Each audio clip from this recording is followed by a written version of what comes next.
The grief continuing to flow here on day 3 of the sentencing hearing for Jaskarit Singh Sidhu, the truck driver in the Humboldt Bronco's bus crash. The final day of victim impact statements, many of those details gut-wrenching. First up, the family of Dana Bronze, the athletic therapist for the team and the only woman on the bus. Her mother, Carol, talking about how her daughter shed a tear right around the time that she took her final breath. Carol also talking about what she lost that day. It was kind of a dream, of course, to be able to walk her down the aisle in that beautiful church.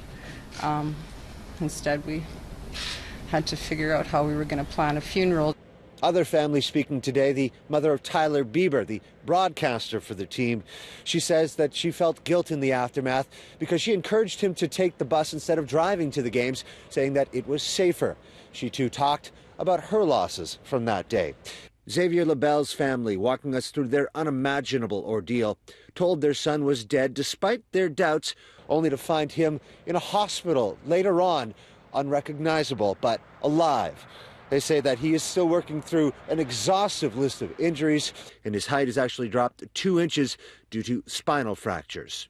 The final statement came from Chris Beaudry, the Broncos' assistant coach at the time of the crash, who was behind the bus by about 15 minutes, saying that he's still haunted by what he's heard and saw on the scene that day.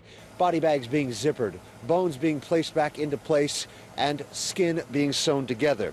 We did find out that he named his daughter, Lily Borns, after Dana. And to Sidhu, he said, "I forgive you," and he hopes that the driver will not waste his life going forward. Now, that wasn't a sentiment echoed by everyone this week, but it was one we heard. Don't want to see another life wasted. Yeah, he has to be held to account, but at the same time, he's a human being who he's not a serial killer. He didn't go out to kill anybody that day. The family's also reiterating their call on Wednesday for changes to the trucking industry as a whole, saying that something has to be done to ensure that other families don't have to follow in their footsteps.